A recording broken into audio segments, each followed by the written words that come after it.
اپنے گھر بلا لیتی، بٹھا لیتی، کھانا کھلاتی، چیزیں دیتی، پیسے دیتی، بوسے لیتی اور جو ہے سینے سے لگاتی اور کہتی بچے پھر کبھی آ جانا، میں کبھی کبھی چلا جاتا تھا۔ ہر مرتبہ وہ میرے ساتھ محبت کا ایسا اظہار کرتی تھی۔ ایک دفعہ میں نے پوچھ لیا اماں آپ مجھ سے اتنی محبت کا اظہار کیوں کرتی ہیں؟ تو اس نے جواب یہ دیا کہ میرے بیٹے اصل بات یہ ہے میرا ایک بیٹا تیرا بالکل ہم عمر تھا اور اس کی شکل تیری شکل بالکل آپس میں ملتی ہے۔ بچے تم جب میرے سامنے آتے ہو مجھے اپنا بیٹا یاد آ جاتا ہے۔ اگر ماں اپنے بیٹے کی مشابہت دیکھ کر اپنے بیٹے کو یاد کرتی ہے تو اگر کوئی بندہ نبی علیہ الصلوۃ والسلام کی سنت کی اقتدا کرنے والا ہوگا اللہ تعالیٰ کو دیکھ کے اپنے محبوب یاد آتے ہوں گے۔ ہمارے اکابر کی تو کیفیت یہی تھی، یہاں تک جذب کر لوں کاش تیرے حسن کامل کو تجھی کو سب پکار اٹھے، گزر جاؤں جدھر سے میں، اے آقا صلی اللہ علیہ وسلم میں سنت کا ایسا نمونہ بن جاؤں، میں جدھر سے گزر جاؤں لوگوں کو میرے آقا صلی اللہ علیہ وسلم یاد آ جائیں۔ کاش ہمارے دلوں میں وہ محبت آ جائے سنت کی، وہ عظمت آ جائے سنت کی۔ پھر دیکھیے اللہ رب العزت کے حبیب صلی اللہ علیہ وسلم کو قیامت کے دن ہمیں دیکھ کر کتنی راحت ہوگی۔ چنانچہ نبی علیہ الصلوۃ والسلام کی امت سے محبت کا یہ عالم تھا۔ آپ صلی اللہ علیہ وسلم کے پاس ملک الموت آئے، اے اللہ کے حبیب صلی اللہ علیہ وسلم اللہ نے آپ کو یاد فرمایا ہے۔ نبی علیہ السلام نے فرمایا ملک الموت پہلے مجھے اللہ تعالیٰ سے یہ پوچھ کے بتاؤ میرے بعد میری امت کا کیا حال ہوگا۔ ملک الموت نے پوچھا، رب کریم نے جواب دیا میرے حبیب صلی اللہ علیہ وسلم ہم آپ کے بعد آپ کی امت کو اکیلا نہیں چھوڑیں گے، بے آسرا نہیں چھوڑیں گے۔ جس محبوب صلی اللہ علیہ وسلم کو امت کے ساتھ اتنی محبت کی کہ آخری لمحے میں بھی امت کی فکر لگی ہوئی ہے، آج وہی امت اگر سنت کو توڑنے والی بن جائے تو سوچئے آقا صلی اللہ علیہ وسلم کے لیے کس قدر یہ غم کی بات ہے۔ ہمیں چاہیے آج ہم دل میں یہ عہد کر لیں، ہم بیٹھ کر اپنے زندگی کا جائزہ لیں گے، ایک ایک عمل کو سنت کے مطابق بنائیں گے، حتیٰ کہ گود سے لے کے گور میں جانے تک کی جتنی سنتیں ہیں ہم سب کو اپنائیں گے تاکہ نبی علیہ الصلوۃ والسلام کی سنتوں کا نمونہ بن جائیں، تاکہ نبی علیہ الصلوۃ والسلام کی سنتوں کا ایسا نمونہ بن جائیں کہ قیامت کے دن اللہ رب العزت ہمارے اس ظاہر کو ہی قبول فرما لے۔ ہم نے دنیا میں دیکھا ہے بعض طلباء ایک نمبر سے ممتاز آ جاتے ہیں، بعض طلباء ایک نمبر سے فیل ہو جاتے ہیں، راسب بن جاتے ہیں۔ ذرا سوچئے تو صحیح، اگر ایک نمبر اتنی اہمیت رکھتا ہے تو ہم اگر ایک سنت کو اپنائیں گے ہو سکتا ہے یہی سنت ہمارے لیے اللہ رب العزت کی نگاہوں میں ممتاز ہونے کا ذریعہ بن جائے۔ اللہ کو یہ بات پیاری لگے اور اللہ ہمارے لیے سنت بری زندگی گزارنی آسان فرما دے۔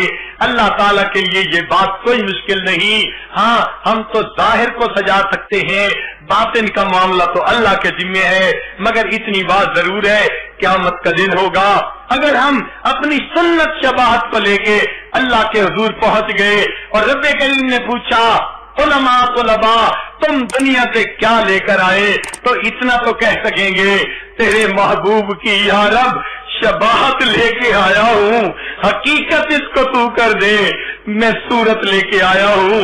اے میرے مولا صورت تو بنائے پھرتے ہیں، اس میں حقیقت کو بھر دینا یہ تو آپ کا کام ہے۔ آپ رحمت کی ایک نظر ڈال دیجئے، ہمارے من کی کیفیتوں کو بھی سنت کے مطابق بنا دیجئے تاکہ ظاہر و باطن سنت کے نور سے منور ہو جائیں۔ اللہ تعالیٰ آج کی اس محفل میں ہمیں سنتوں بری زندگی گزارنے کی توفیق عطا فرمائے، حتیٰ کہ جب موت کا وقت آئے، ملک الموت آئے، دلوں کو ٹٹولے عشق نبی سے بھرا ہوا پائے، دماغوں کو ٹٹولے علم نبی سے بھرا ہوا پائے، ہمارے اعضاء کو ٹٹولے سنت نبوی سے مزین نظر آئے اور وہ بھی اس کی گواہی دے دے کہ یہ بندہ مجھے اپنے آقا کا غلام نظر آتا ہے۔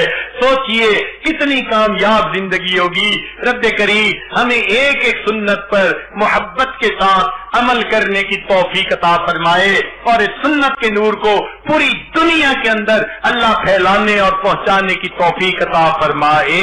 وآخر دعوانا ان الحمد للہ رب العالمین۔ اهدنا الصراط المستقیم، ہم کو سیدھے رستے چلا